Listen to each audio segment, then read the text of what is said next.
So, you're trying to build a career in India's IT industry, and you know it's tougher than ever. Whether you're a student worrying about placements or a professional trying to level up, this explainer is going to give you the playbook you need to succeed. Let's dive right in.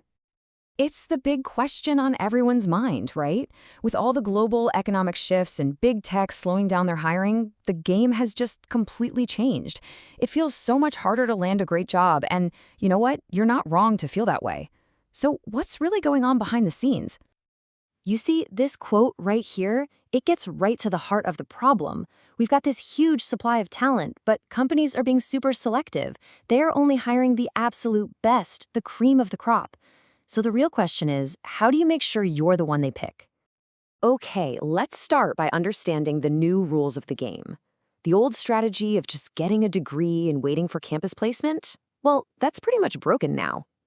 The industry has evolved, and your approach to finding a job needs to evolve right along with it. And this is where things get really interesting, because there's this huge gap. A lot of college curriculums, especially in Tier 2 and Tier 3 cities, are years behind. They're teaching theory from old books, while the industry is out here demanding practical, hands-on skills with the latest tech. This gap, this is where most graduates fall behind. All right, so how do we bridge that gap? How do you get from outdated theory to what the real world actually demands?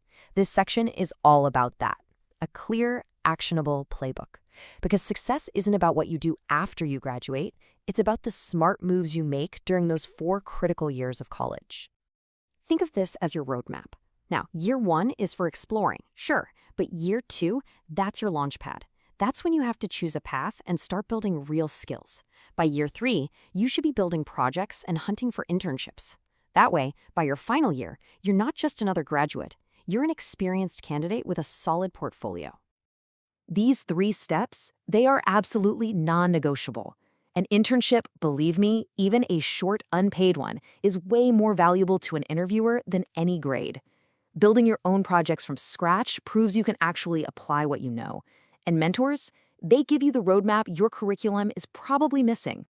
Now, let's talk about your technical toolkit. I don't care what your engineering branch is, you need to master these foundational subjects: data structures and algorithms, operating systems, DBMS, and computer networks. And just as important, pick one programming language: Python, Java, JavaScript, whatever, and go deep. Don't be a jack of all trades, be a master of one. Your resume, it's the first and sometimes the only thing a recruiter will ever see. So please, keep it to a single page.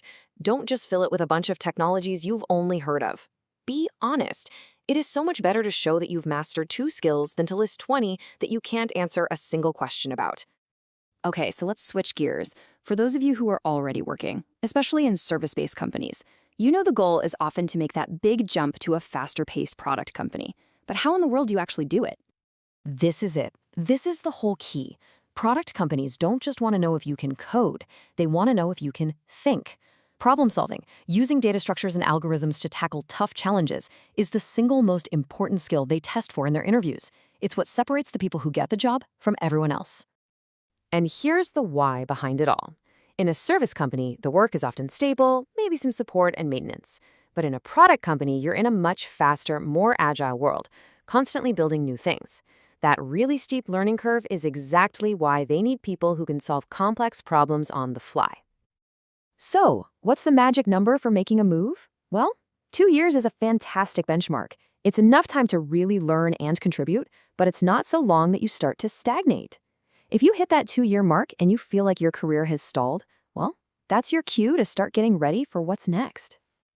Look, the tech industry never, ever stands still. With AI and constant economic shifts, staying relevant is the name of the game. So let's talk about how to build a career that's actually built to last. This is the big fear, isn't it? Every time a new technology like generative AI pops up, everyone starts worrying about their jobs. But is AI really a threat, or is it something else entirely? Here's the deal. AI isn't going to replace a great developer, it's going to become their best tool. And, more importantly, it's creating entirely new jobs, roles like prompt engineer and GenAI developer that didn't even exist a few years back. The demand for these skills is through the roof, and the supply of talent is incredibly low. This isn't a threat, it is a massive, massive opportunity. This really just gets to the core truth of a tech career. Whether it's AI today or whatever is next, the tools you use now might be obsolete in 5 years. The only way to stay safe and to thrive is to commit to lifelong learning. Upskilling isn't just a one-time thing. It has to be your entire mindset. So, what's the path forward from here? Let's take everything we've talked about and boil it all down into 3 simple, really powerful pillars that can guide your entire career. This is your playbook.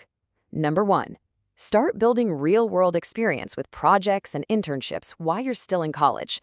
Number 2, make problem-solving your absolute core technical strength. And number 3, never ever stop learning and adapting to new technologies. If you build your career on these pillars, you will always be in demand. And that just leaves us with one final question for you.